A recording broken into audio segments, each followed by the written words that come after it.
Bertemu kembali bersama saya, Andi Bese Nabila Saskia. Saya tertarik mau ikut bicara soal rencana Kapolri, Jenderal Listio Sigit Prabowo, menarik 56 bekas pegawai KPK yang tidak lolos TWK untuk menjadi ASN Polri.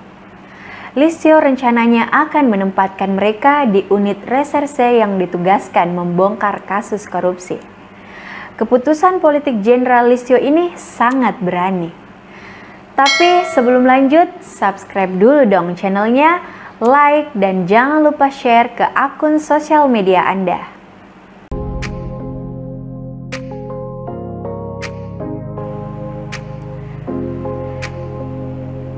Setelah 56 pegawai KPK yang tak lulus tes wawasan kebangsaan TWK resmi diberhentikan sejak 1 Oktober 2021. Kapolri Jenderal Listio Sigit Prabowo mengusulkan kepada Presiden Jokowi merekrut 56 pegawai KPK tersebut untuk menjadi ASN di Polri. Keputusan Jenderal Listio merekrut 56 ex pegawai KPK yang tak lolos TWK itu dinilai keputusan politik yang sangat berani. Menurut Jenderal Listio, usulan itu sudah disampaikan kepada Presiden Jokowi untuk dimintai persetujuan. Ia pun mengklaim Presiden telah menyetujui 56 bekas pegawai KPK itu untuk menjadi aparatur sipil negara di kepolisian. Presiden Jokowi pun menyarankan Kapolri melakukan koordinasi dengan Menpan, RB, dan Badan Kepegawaian Negara menyangkut rekrutmen ke 56 ex pegawai KPK itu sebelum diangkat menjadi ASN Polri. Jauh sebelumnya, sekitar Mei 2021 lalu, sebenarnya Presiden Jokowi sudah mengingatkan pimpinan KPK untuk tidak menjadikan TWK sebagai alasan untuk memberhentikan pegawai di KPK. Namun kenyataannya kemudian himbauan Presiden itu dianggap angin lalu. Pimpinan KPK tetap memecat 56 pegawai yang dinyatakan tidak lolos TWK, terhitung sejak 1 Oktober 2021 kemarin. Wakil Ketua KPK Alexander Marwata mengatakan, menurut asesor TWK, 56 pegawai KPK yang diberhentikan itu sudah kategori merah dan tidak bisa dibina lagi. Setelah diadukan ke Komnas HAM oleh Novel Baswedan dan kawan-kawannya yang dinyatakan tidak lolos TWK itu, Komnas HAM menemukan sejumlah indikasi pelanggaran HAM. Juga dilaporkan ke Ombudsman RI.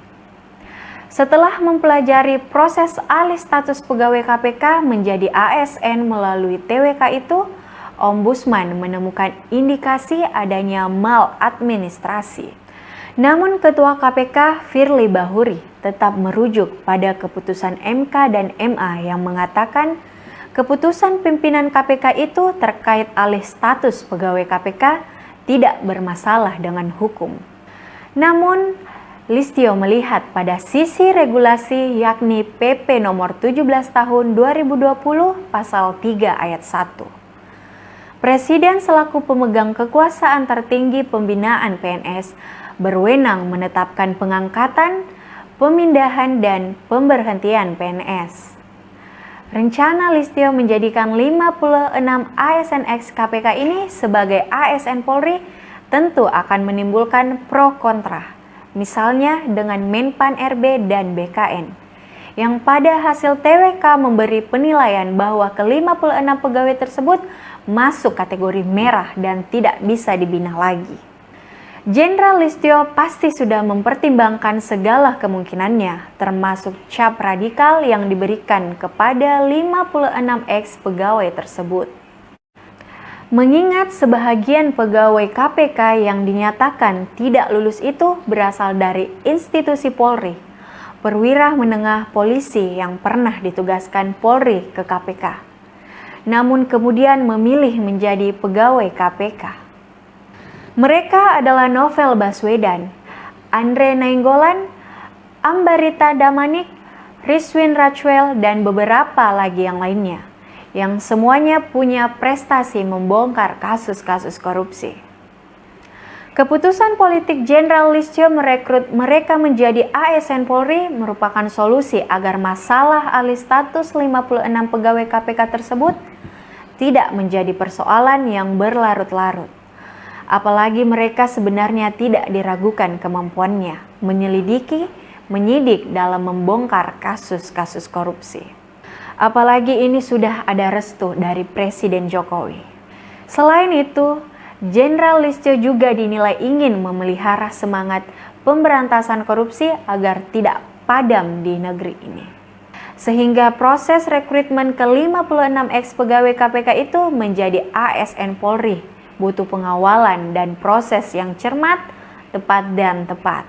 Kita percaya Jenderal Listio niatnya ingin melihat negeri ini di masa akan datang menjadi negara yang kuat karena rakyatnya sejahtera dan pemerintahannya bersih. Selamat bekerja Jenderal. Saya Andi Besena Bila Saskia, undur diri.